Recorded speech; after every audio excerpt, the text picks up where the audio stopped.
नमस्कार दर्शक बंधु मु doctor Dhananjay Jena Ayurvedic specialist hypnotherapist एवं माइंड ट्रेनर आपण मानकु new vision groups of company तरफ स्वागत जनाऊँ। फ्रेंड्स आज मु आपण मानकु शरीर थिबा त्रिदोष बात पित्त और कफ विषय आपन जणाइबी।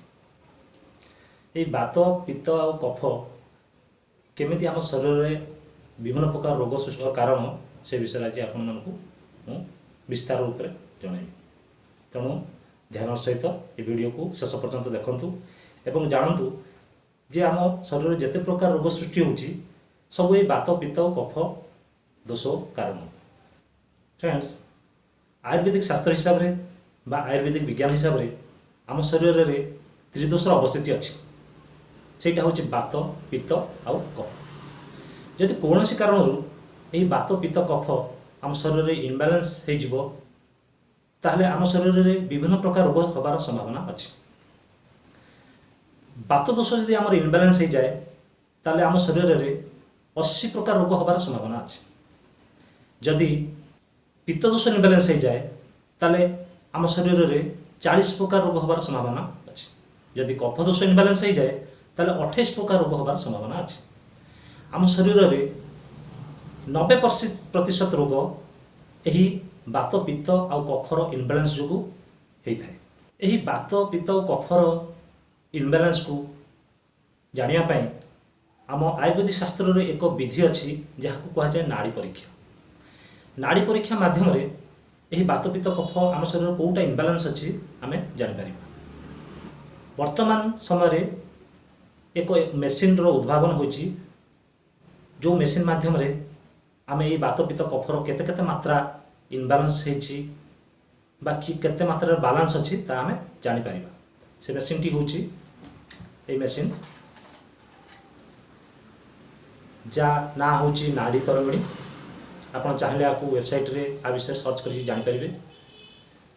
एही मेसीन माध्यम रे आम शरीर रे आम नाड़ी रे एमती धरिकी आमे बात पित्त कफ केते केते मात्रा इनबालांस अच्छी आम कंप्यूटर माध्यम देखिकी जापर। जदि आम सठिक मात्रा आम जापर जे केते केते मात्रा बात पित्त और कफ आम शरीर इनबालांस अच्छी ताला आम आयुर्वेदिक मेडिसिन खाई तार सठिक निदान करिपरिबा। एही मेसीन रो एक विशेषत्व होउची जे आपण जो मेडिसिन खाउछंती बा जो ट्रीटमेंट होउछंती सेटा केते मात्रा रिजल्ट आसुची एथरे आपण ट्रैक करके जान परिबे। जोटा कि वर्तमान समय पई एक बहुत बड़ लाभदायक मेसीन बा परीक्षा।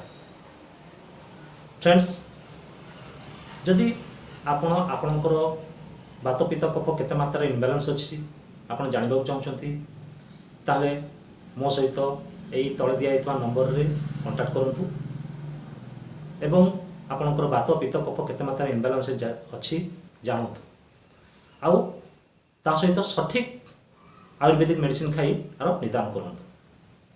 फ्रेंड्स जदि यही वीडियोटी आपको बहुत भल लगे ताले निश्चित मो यूट्यूब चैनल को सब्सक्राइब करंतु कारण आगु को मु जहाँ जहाँ नुआ वीडियो अपलोड करी आपन ताको जेमती देखि परिबे। ता सहित आकु अधिक रो अधिक शेयर करंतु। हुए तो आपनकर गोटे शेयर रे कोनसी व्यक्तिर कोनसी लाभ हो जाय पारे। तेणु निश्चित ये वीडियो को आपनको फैमिली मेंबर्स फ्रेंड्स मानको मध्य शेयर करंतु। धन्यवाद।